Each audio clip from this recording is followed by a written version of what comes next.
She should not have been there. Not in the great hall. Not pressed into the alcove behind the stone pillar where the light from 30 iron candelabra didn't quite reach, and the cold from the wall seeped through her wool overdress and into her shoulder blades. She should have been in the kitchens, or the yard, or the small chamber she shared with 2 of the other housewards. Anywhere but here, where the selection had already begun, and the women presented for the Alpha King's consideration stood in a formal line across the rush-strewn floor like offerings arranged before a flame. Marette had not meant to stay. She had come to return a misplaced serving tray to the screen's passage, and had heard the herald's voice calling names, and something had made her stop. Curiosity, she would have said if anyone asked. A mild, harmless thing. She was not a participant. She had no gown to offer, no house name to announce, no mother or father at her back, presenting her forward with careful hands placed on her shoulders. She was a ward of House Aldenmere. She was the daughter of a woman who had died in a fever winter, when Marette was 7, leaving behind nothing except a faded blue linen ribbon, once part of a wedding braid, that Marette still knotted at her wrist every morning, before the world required her for its tasks. The ribbon was there now, against her pulse, warm from her skin. The hall smelled of tallow and fresh rushes and the particular cold stone smell that no number of bodies ever fully drove out of a great hall in early winter. 40 torches, burned in wall sconces. The candelabra in the centre threw a complicated amber light upward onto the vaulted ceiling, where the banners of 12 houses hung in formal arrangement, their embroidery dulled at this distance to dark shapes against darker fabric. At the far end of the hall, raised on the dais under the crossed swords of ancient ceremony, the Alpha King sat in the carved chair that was brought out only for formal occasions and smelled of cedar oil and old power. She had seen him before.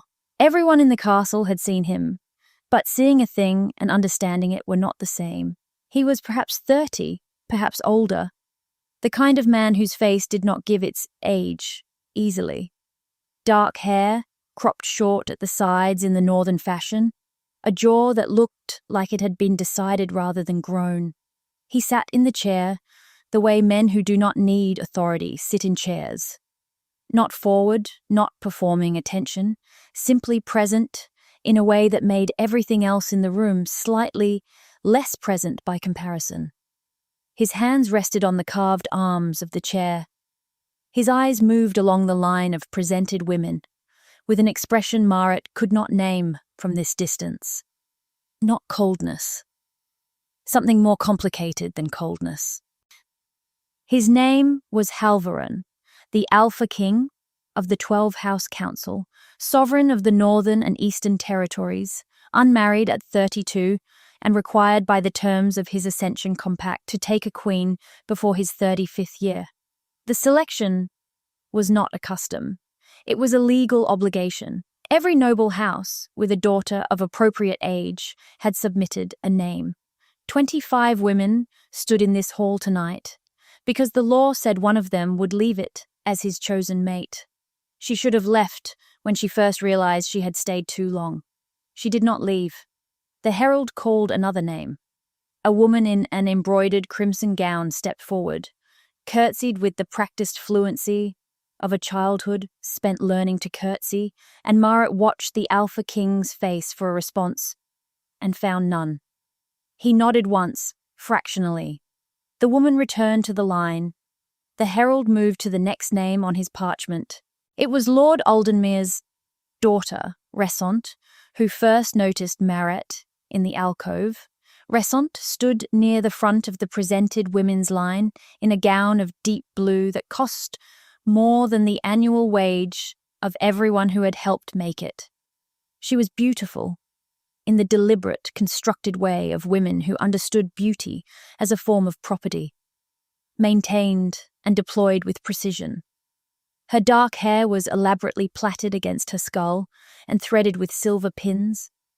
Her eyes were black and sharp, and they moved across the room the way eyes move when they are accustomed to reading power, cataloguing it, measuring it, noting who had it and who did not. Her gaze passed over the alcove, stopped. Something in Merritt's chest tightened. She pressed further back against the wall. The stone was very cold. Resson's eyes moved on. Whatever had registered in them, she gave it no outward weight. She returned her attention to the Alpha King. Her chin lifted a fraction, the particular infinitesimal adjustment of a person reminding themselves where they stood. Marit told herself she had imagined it. Then the Alpha King's eyes moved. Not swept, not drifted, moved. Directly, with the precision of a man who had noticed something and decided to look at it. He was not looking at the line of presented women. He was looking into the alcove where Marit stood in the shadow of a stone pillar in her houseward's wool overdress, with a faded ribbon at her wrist, and no business being here whatsoever. The distance between them was perhaps 40 feet. The candelabra's light did not reach her. There was no reason his eyes should have found her face in that shadow. Every reason in the hall argued against it. His gaze did not move on. Her lungs had stopped doing their usual work. The cold in the wall moved through her shoulder blades, into her spine. She did not look away. That would have required the kind of fluid confidence she possessed only in imagination. She stood in the alcove and was looked at by the Alpha King of the 12 House Council in front of 40 witnesses, and the ribbon at her wrist felt like it was the only real thing in the room. He did not call for her. Not yet. He looked at her for a moment, that lasted exactly as long as it needed to, in order to make her certain she had not imagined it. And then he returned his attention to the herald, who was already announcing the next name, and the ceremony continued, as if nothing had occurred. It had not occurred, Marit told herself. She left the alcove. She walked through the screen's passage with the empty tray and the stone floor cold through the soles of her boots, and she did not think about the way his eyes had found her, in the shadow, with the same quality of intention as a hand reaching for something specific in a dark room.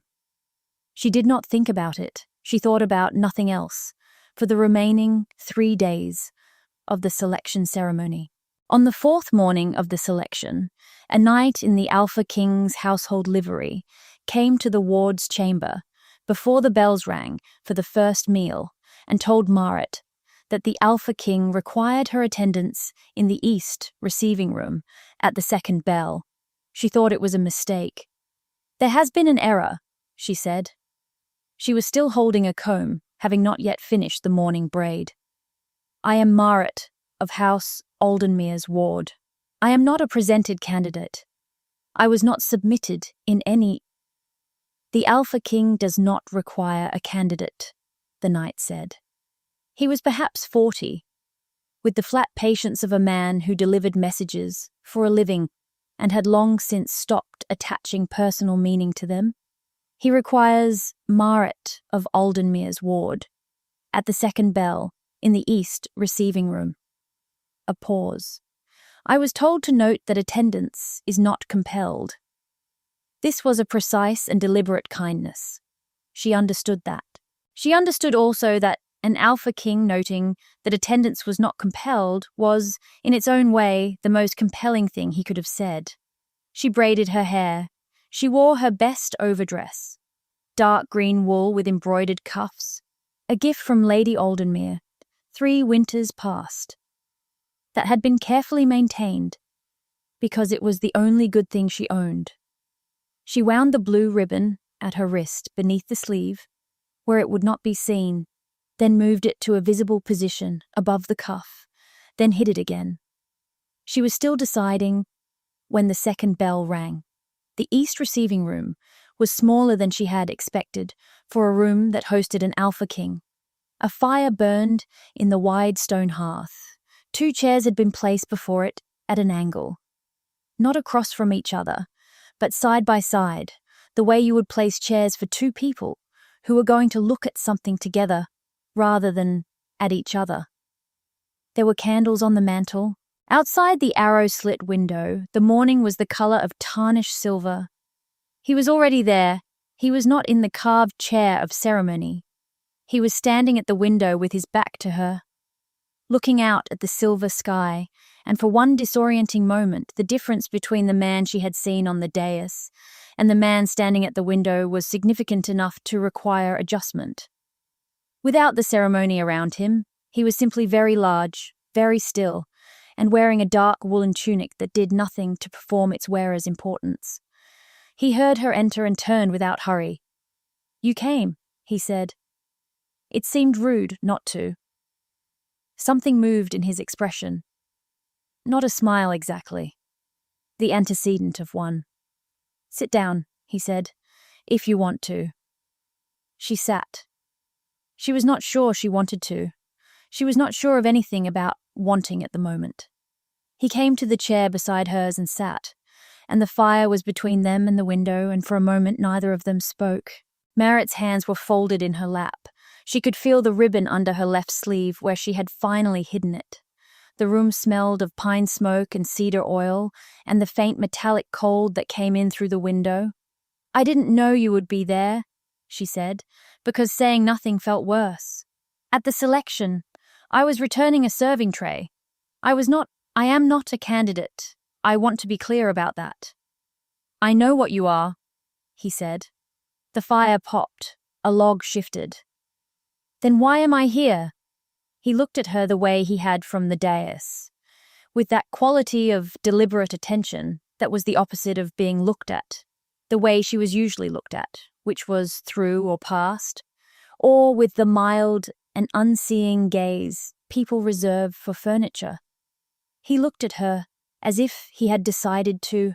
"I'm told your name is Marit." "It is." "Your family?" "I have no family. I have been a ward of House Aldenmere since I was 7. My mother died in the fever winter of the 14th year of Lord Aldenmere's tenure.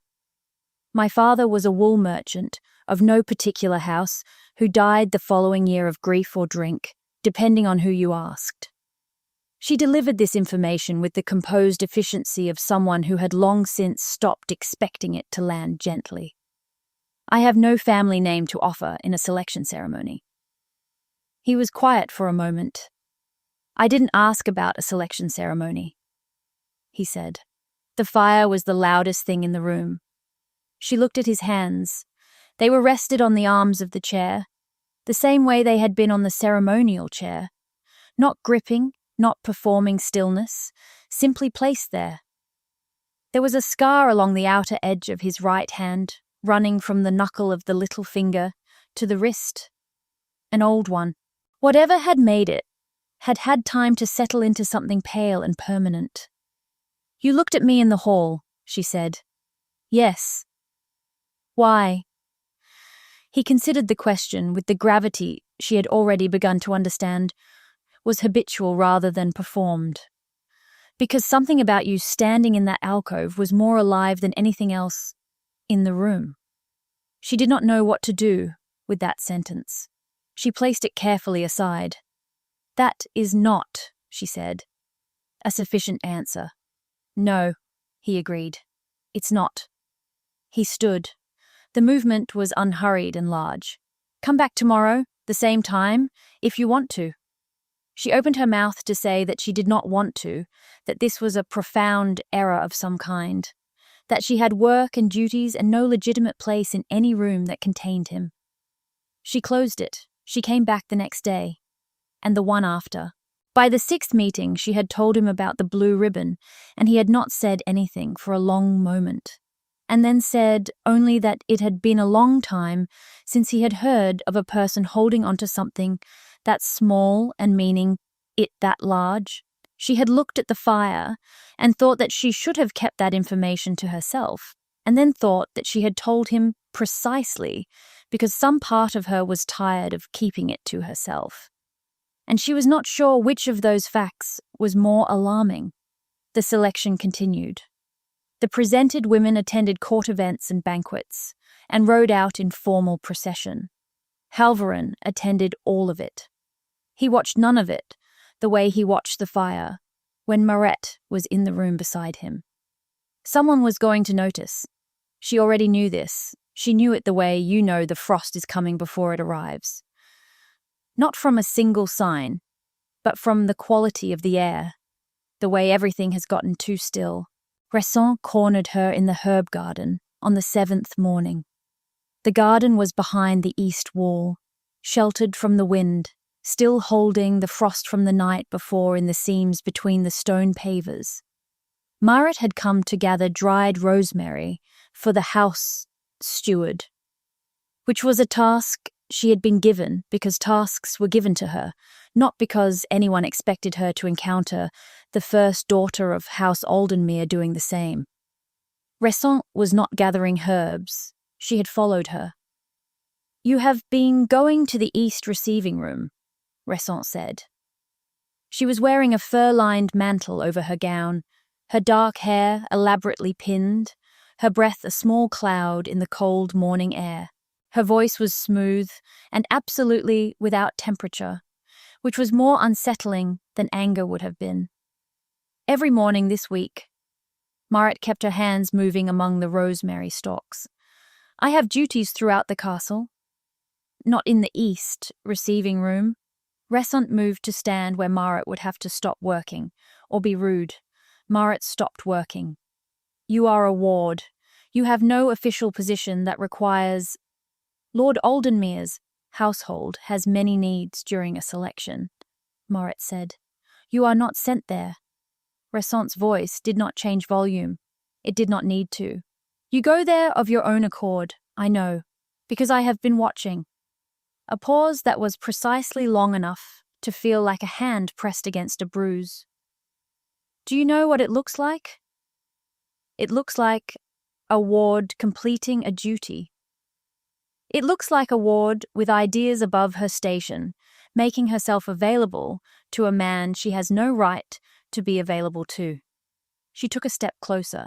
The frost crunched softly under her embroidered boot. "He will not choose you. I want you to understand that. Not because I say so, because it is structurally impossible. He is the Alpha King. He chooses from presented candidates submitted by noble houses. You have no house, you have no family name, you have a ribbon on your wrist and the face of a girl who has spent too long learning to disappear and has recently made the mistake of being visible." Marette's hands were very still at her sides. "He will not choose you," Bresson said again, almost gently, almost. "And when this passes, because it will pass, you will still be here, and so will I. And the memory of what you allowed yourself to imagine will follow you for as long as you remain in this house. I want you to think carefully about whether what you are doing is worth that." She walked away through the frosted garden. The fur of her mantle caught the morning light. Marit stood among the rosemary stalks, and her hands were shaking, and she was absolutely furious at herself for that, because she knew the way you know things that live in the body, rather than the mind. That Bresson was not entirely wrong. She went to the east receiving room anyway. She was 20 minutes late, because she had stood in the herb garden for a long time afterward. When she arrived, Halvoran was at the fire, and he looked at her face and said nothing about her being late, and nothing about the particular quality of her expression. And she was grateful for both in a way that unsettled her further. "Tell me about the selection," she said. He looked at her. "Tell me how it works, the rules, who qualifies, what happens if a king chooses no one at all." He was quiet for a moment. The fire ate at the log beneath it. "A king who fails to choose within the selection period must reconvene the council and begin a new petition process. It is a significant delay, politically costly." "And who qualifies to be presented?" Another pause. She was beginning to understand that his pauses were not hesitation. They were the space where he decided how honest to be. "Women of noble house, submitted by their families, of an age of majority." 25 noble women have been presented, Marit said. I have counted them in the hall. She was looking at the fire. None of them are me. No. I am a ward, with no house name. Yes. She looked at him then. It cost something. Looking at him directly in that room, without the full court around them, and Ressen's voice still sitting in her chest like a stone. So what exactly are we doing? He met her gaze without flinching, which she had expected, and without deflecting, which she had also expected, and without saying anything easy or soft. I don't know yet, he said. I know I am not willing to stop. She should have left then. She had every rational argument available to her. She had Ressen's voice to quote to herself. The precise and accurate voice of the world's collective opinion on what Marit of nowhere, in particular, was worth, and what she had any right to reach for. She had the ribbon at her wrist as evidence of everything she'd already lost by loving things she could not hold.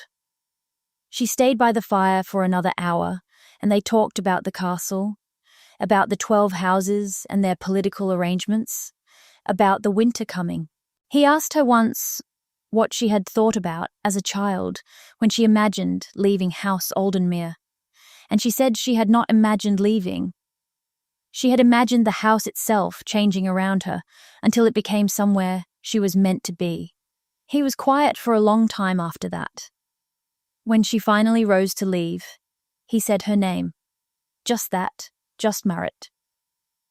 And she turned. I've been told I am not allowed to want things I cannot have, she said, before he could say whatever he had been going to say. I would like to know if that is also true for kings. He did not answer immediately. She did not wait for him to.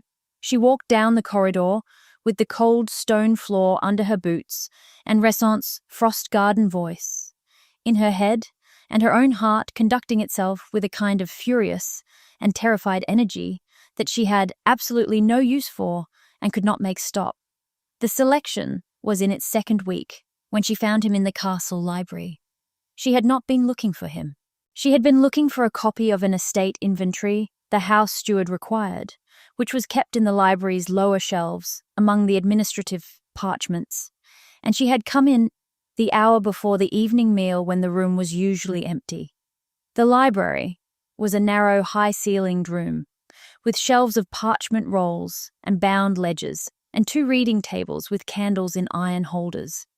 The windows were thick stone, and the light through them in the evening was the colour of old amber.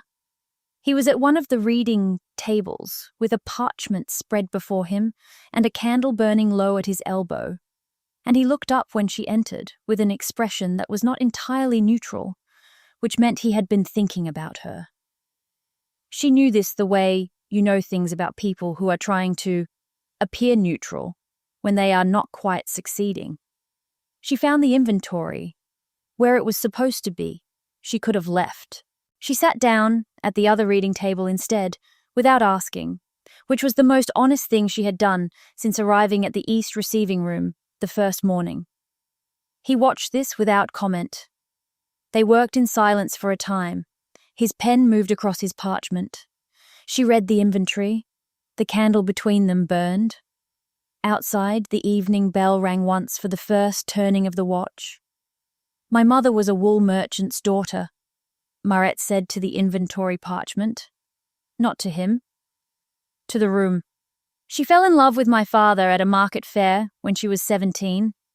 He had come to buy wool, and she had come to sell it, and apparently they argued about the quality of a bolt of blue linen for an hour and a half, before either of them stopped arguing long enough to notice what was actually happening. The pen had stopped moving. She did not look up.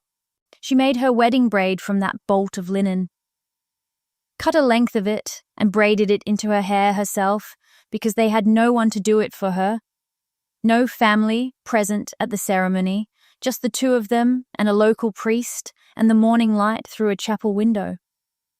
Her thumb moved over the ribbon at her wrist under the table, where he could not see it.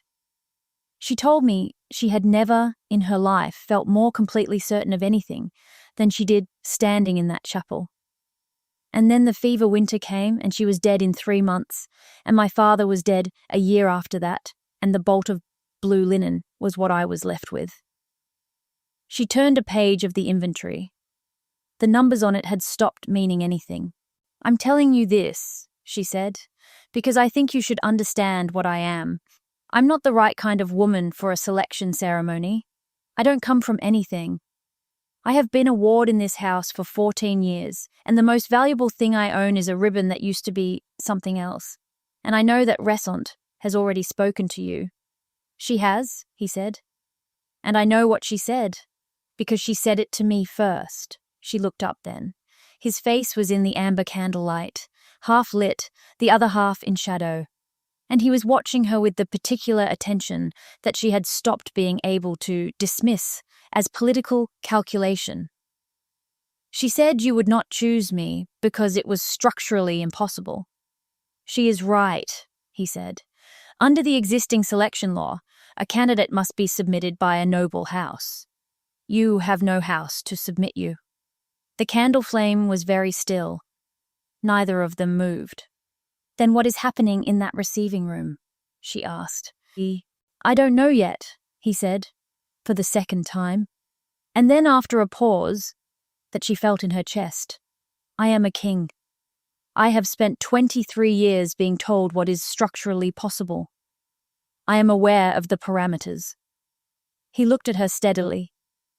"I am also aware that I sat in that ceremonial chair for 4 hours watching 25 women presented for my consideration, and the only person in the room who made me feel anything was standing in an alcove, trying to disappear."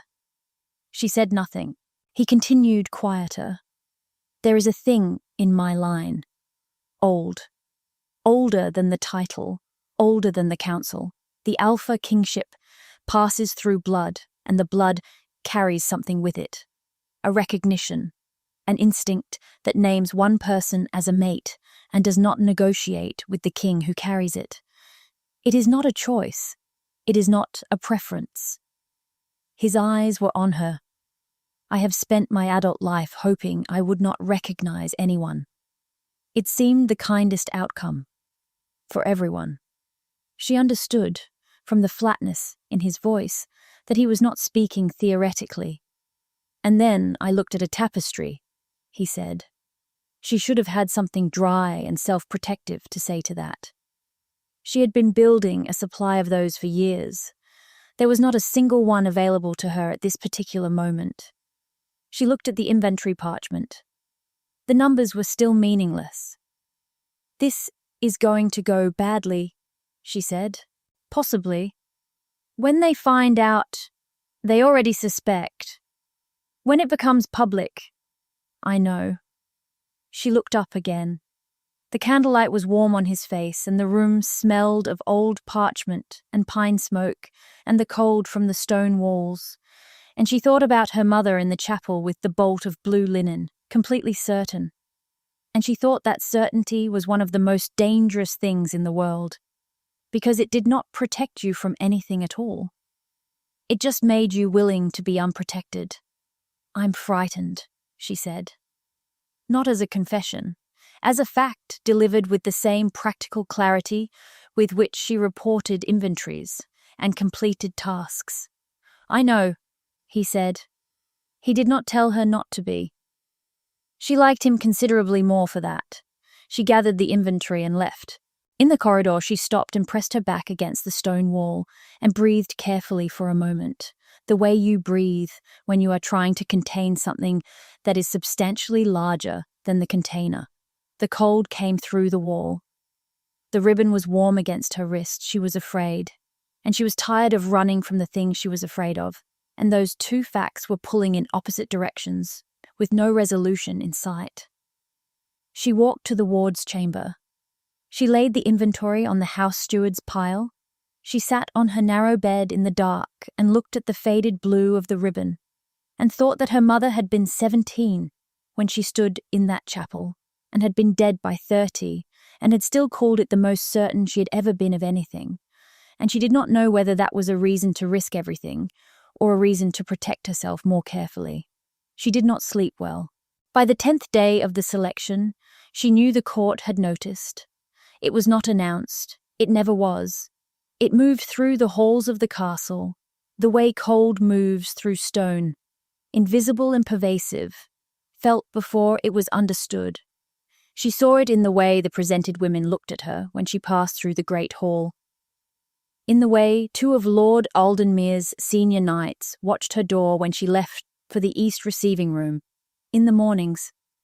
In the way Resant's eyes had acquired, over the past several days, a quality of waiting, as if she had set something in motion that only needed time to arrive. Halvoran had doubled the meetings. Morning and evening now, sometimes both.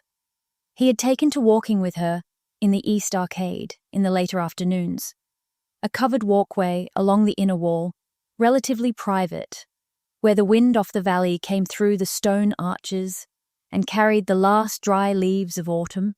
They walked and talked. He had begun to tell her things about the council and its fractures, about the war in the Western Territories that had been managed to a halt 3 years ago and was beginning to unstick, about the weight of the Alpha kingship, which he described not with pride but with the precise and slightly exhausted accuracy of a man describing something he had been carrying for a very long time. She told him about the 14 years in House Aldenmere, about the careful negotiation of being a ward, the constant low-level awareness of owing your position to someone's generosity, of living in a house where you were neither servant nor family, occupying the uncomfortable middle space that belonged fully to neither. About the small humiliations she had learned to not notice, and the ones she had never quite managed to not notice. About the girl she shared a chamber with, a quiet-natured ward named Idris, who was the only person in the castle who had known about the blue ribbon without being told, and had never mentioned it to anyone. He listened the way he did everything, with complete attention and no performance of it. She began to understand that she was in something she was not going to be able to leave cleanly. On the 12th evening of the selection, at the formal banquet held in the great hall to honour the presented candidates before the final deliberation, Resant made her move. The hall was full. 40 nobles at the long trestle tables, the torches burning high, the house banners of 12 families hanging from the rafters in the warm and moving air. Wine had been served. The courses had come and gone. The mood was the particular elevated tension of a formal occasion nearing its end. When everyone was waiting for something to have been decided, Halvoran was at the high table. Marit was not in the hall at all. She had no seat at the banquet, no reason to be there. She was in the passageway behind the carved wooden screens, delivering a message for the house steward to the head of the kitchen staff, and she could hear the hall through the screen's diamond-cut gaps. She heard Resant's voice through those gaps, clear and precise, and addressed to the hall. "My Lord Alpha King," Resant said. She had waited for a moment of conversational quiet, which meant she had planned this. "There is a matter of the selection's integrity that I believe the council's witnesses should have before them before the final deliberation. I raise it not from personal interest, but from duty to the process." A pause. "It has come to my attention that in the course of this selection, the Alpha King has received a private petitioner in the East receiving room on 12 separate mornings and on several evenings. This petitioner is not a presented candidate. She is a ward of this house, unnamed in any noble registry, submitted by no family. I believe the council's representatives should have the opportunity to inquire whether this constitutes an irregular influence on the selection's outcome." The hall was very quiet. Maret stood on the cold stone of the passage, with her back against the timber screens, and the message still in her hand, and the cold climbing through her feet and into her legs. Halvoran's voice came from the high table, calm, unhurried. Lady Resant, do you have a question? I have a concern, Resant said, about the fairness of the process to those who submitted themselves through proper channels. Then I will address the council's witnesses directly when they are assembled tomorrow, Halvoran said. If you have a formal concern, file it with the deliberation record this evening. Of course, Resant said, smooth as ice. Though the court has already heard it now, my lord, which was rather the point. The murmur moved through the hall like wind through grain. Merit heard it and felt it in her sternum, and understood with complete and sudden clarity that this was what Resant had been building toward from the first morning in the herb garden. Not a conversation, not a warning, a public record, spoken in front of witnesses, before the full court.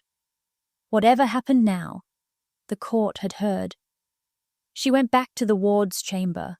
She sat on her bed in the dark and did not cry, because crying would have required a kind of surrender to the situation that she was not ready to make. Instead, she sat with her hands in her lap and looked at the wall and let herself feel, plainly and without ornament, the particular shape of what it was like to have someone else's words define you in a room full of people while you stood in the passage outside it and could not answer. She had not spoken. She had not been there. And still it had been done to her, with surgical precision, in a hall full of witnesses, by a woman whose principal concern was her own position, and who had simply used Maret as the clearest available tool. In the morning, whatever was going to happen in that great hall was going to happen. She untied the blue ribbon from her wrist. She laid it flat on the bed beside her. She looked at it, for a long time in the dark. Then she retied it. Not under the sleeve this time, but above the cuff, visible, where anyone could see it. If it was going to be part of the story told about her, it was going to be told on her own terms. The council's witnesses assembled in the great hall at the second bell of morning. It was not a tribunal in the formal legal sense. There had not been time for formal proceedings. It was the deliberation session that had been scheduled for the final day of the selection, now conducted with the full weight of the previous evening's public statement, sitting in the hall like a third presence at every table. The 12 noble families' representatives occupied their benches. The household knights stood at their posts along the walls. The presented candidates sat in attendance, Resant at their centre with her spine straight and her hands folded in her lap. Maret was not invited. She came anyway. She had spoken to no one. She had dressed in the dark green overdress. She had braided her hair tightly, and then, in a decision she made standing before the small mirror in the ward's chamber, taken the braid out entirely and left her hair loose, falling to her waist in dark auburn waves that caught the early morning light coming through the chamber window, waves that, in firelight, held a depth of copper and red that her tight braids had always kept hidden. She did not own a better dress. She did not own a house name or a family crest. She owned a wool dress and unbound hair and a faded blue ribbon above her cuff, and the choice she had made during the night not to be absent from the story being told about her. She walked into the great hall when the deliberation was already underway. The door she came through was a side door near the screen's passage. It was not a dramatic entrance. She had no gift for those, no practiced awareness of how to use a room. She simply came in, and the hall became aware of her in pieces. First the household knights nearest the door, then the benches of House representatives to her left, then the presented candidates, then Resant, whose expression did not change, but whose stillness acquired a new and careful quality. Then Halvoran, who looked at her from the high table and whose face did something brief and private, that the hall was not intended to see, but that she saw clearly from 20 feet away. The herald faltered in his reading of the previous evening's filed concern. The ward, one of the House representatives said. And it was not kind the way he said it. Her name is Maret, Halvaran said. The words were not loud. They were the opposite of loud, but they carried the particular quality of things said in a voice that does not require volume to be heard. Resson rose. My lord, if I may. You filed your concern with the deliberation record, Halvaran said. It is in the record. You will have the opportunity to speak when the record is reviewed. He looked back at Maret. Come forward. She walked through the hall. She did not look at the benches or at Resson. She was aware of the rush-strewn floor under her boots, the cold from the high stone walls, the smell of tallow from the overhead candelabra. She was aware of her own heartbeat, which was conducting itself with considerable urgency. She walked to the center of the floor and stood there, and looked at Halvaran at the high table, and the hall was so quiet that the candle flames were audible. The deliberation record contains a concern, Halvaran said, not to her but to the full assembly, that private meetings between the Alpha King and an unpresented individual constitute an irregular influence on the selection. I want to address this directly before witnesses. He stood. He was very large when he stood in a hall. The selection has proceeded according to its formal requirements. The 25 presented candidates have been received and considered according to the law of the council. None of that is in question. A pause. What Lady Resson's concern actually asks is whether the Alpha King's private attention to an individual outside the selection process has bearing on the outcome. It does. The murmur this time was sharp. It does, he said again, quieter, which stopped the murmur, because I intend to address the council's witnesses with the following. I find no presented candidate appropriate to the role of High Queen. I am exercising the right of the Alpha King, under Charter, to defer selection pending a formal petition. Another pause. And I am placing on the deliberation record, before witnesses, that I intend to petition the council for an amendment to the selection law that currently bars unhoused individuals from candidacy. Resson's voice came sharp and clear from the bench. That petition would take years. The political cost. I am aware of the cost, Halvaran said. The hall was absolutely still. He looked down from the high table at Maret, and his voice, when it came, was lower, not quieter, lower, addressed to her, rather than to the assembly, though the assembly heard every word. I am not asking you to be chosen, he said. I am asking you to choose. This is the distinction. He looked at her steadily. You are not a prize I am awarding. You are a person who has spent a long time letting the world decide what she is worth. I am asking you to make a different decision, in front of witnesses, if that matters to you, or in private later, if it does not. But I am asking. The candlelight was warm, and the stone walls were cold, and the hall was a held breath. What is your answer? She stood in the middle of the great hall of House Aldenmere, with her hair unbound, and the ribbon visible at her wrist, and the full court watching, and she thought of her mother in the chapel, with the bolt of blue linen. She thought of 14 years of making herself small enough to fit into a space that had never been designed for her. She thought about what Halvaran had said in the library. The only person in the room who made him feel anything, standing in an alcove trying to disappear. She had spent a long time trying to disappear. She was standing in the center of the hall in the firelight with 40 witnesses, and she was the least invisible she had ever been in her life. Yes, she said, not loud, not declared, just the word spoken into the held breath silence of the hall, in the voice of someone who had made a decision rather than been swept into one. The petition process took 4 months. In that time, winter came properly to the castle, bringing ice, to the courtyard stones and snow, through the arrow-slit windows and the kind of cold that made the great hall fires work continuously, and still left the corners of the room at a temperature that could not honestly be called warm. The council's witnesses returned to their respective houses. The presented candidates departed, one by one, over the course of a week, their carriages rattling out through the castle gates into the grey winter morning. Ressent left on the third day in a carriage that reflected no particular urgency in its pace, which was its own kind of statement. Merritt stayed. Not as a candidate. That designation still had no formal framework to hold her.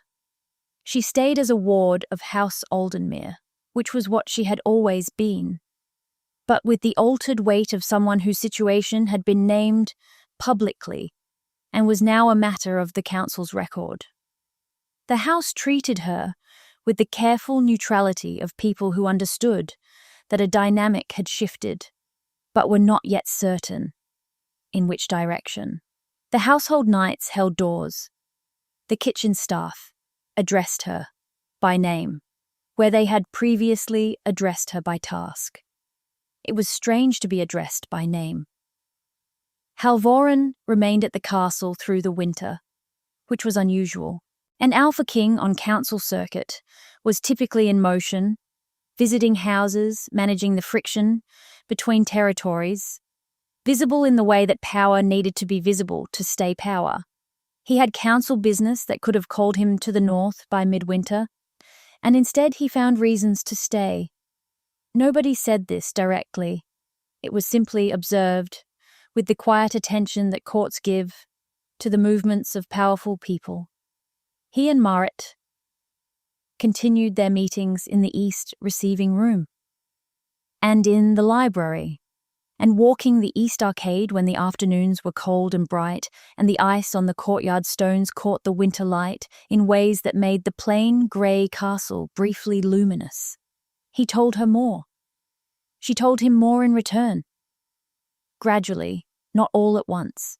The way something held tightly is released by increments, when you have been holding it for a long time and are not entirely certain what will happen if you let it go at once.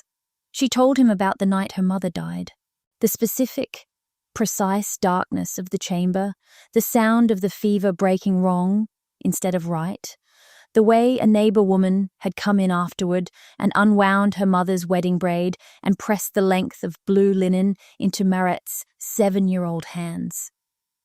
She had not spoken of that night to another person in 14 years. The telling of it was strange and difficult, and afterward she felt, unexpectedly, lighter. Not healed, not resolved, but as if the weight of it had been redistributed slightly by the act of giving someone else a corner of it to hold. He did not offer comfort in the expected forms. He said only that he understood why she kept the ribbon, and then he was quiet for a while. And the fire burned down, and she let the quiet be what it was rather than filling it. She stopped hiding the ribbon. The petition process moved through the council the way significant procedural changes move, with the particular grinding slowness of institutions asked to contradict their own precedents. There were objections. There were counter-petitions. There was a period in the 3rd month when the outcome seemed genuinely uncertain. And Mara lay awake in the ward's chamber, listening to the winter wind in the courtyard, and thought about what it would mean if the petition failed. Not for the designation, or the title, or the formal outcome. For what had already happened, which did not require a council ruling to exist. She had told Halvoren this once, that she was not waiting for the petition, that whatever the council decided, something had already changed that the council could not undecide. He had looked at her with that steady attention and said that he knew, and that he had been counting on exactly that. On the evening before the council's final ruling arrived by rider from the Northern Assembly, she came to the East receiving room at the usual time and found that the chairs had been moved. Not to face each other, not formally. They were side by side, the way they had been on that first morning, angled toward the fire. There were 2 cups on the small table beside them. The fire was burning higher than usual, and there were candles on the mantel that had been freshly replaced. He was already there. She sat. The fire was warm. The stone walls held their cold, but the space before the hearth had, over 4 months of meetings, acquired a quality that was almost familiar. The particular warmth of a place where 2 people had been honest with each other repeatedly until honesty became the natural posture of being there. "It arrives tomorrow," he said. "I know." Whatever it says." "Whatever it says," she agreed. She picked up the cup beside her. It was warm against her palms. Outside, the winter wind moved through the courtyard, and the flame in the hearth bent fractionally and steadied. The ribbon was at her wrist above the cuff. She had stopped thinking about whether it was visible. "I have been a ward of House Aldenmere for 14 years, she said to the fire. "I have had exactly 2 things I was certain of in that time. One was the ribbon." She did not look at him yet. "The other is standing in this room." The fire was the loudest thing in the room for a moment. Then he said, "Which things are you afraid of?" She considered this honestly. "That I have wanted things before and lost them. That wanting something and being certain of it does not protect it." "No," he said. "It doesn't." He paused. "Your mother knew that." She looked at him then. He was looking at the fire, giving her the space of not being watched in the moment of deciding. The candlelight on his face was amber. The cold from the wall was a familiar pressure at her back. She had been cold in this castle for 14 years, and she realized, no longer particularly cold. She still called it the most certain she had ever been. Merritt said. "Yes," he said. "She did." She leaned back in the chair. The fire was warm. The wind moved through the courtyard outside, with its usual indifference to what was happening in this room, and the candles on the mantel held their light, and she pressed the ribbon with her thumb at her wrist. That old habit, that old temperature. And let the certainty sit where it was, in her chest, undefended. She did not say everything. Some of it was still hers. But she had stopped running from it, and that was something.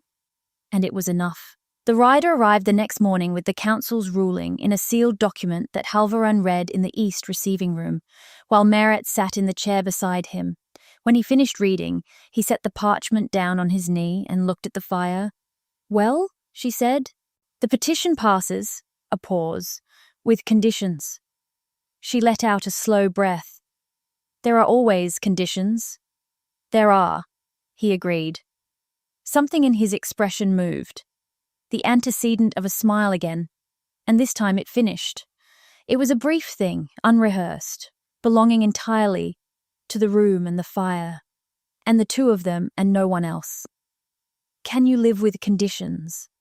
She looked at him, at the scar on his hand and the firelight and the familiar weight of his presence, which had gone from enormous and unknowable to simply his, in the way that things do, when you have been honest with someone for long enough. "I have been living with conditions my entire life," she said. "I suspect I will manage." He laughed. It was quiet and real, and she had not, until this moment, heard him laugh, and the sound of it sat in the room and changed it.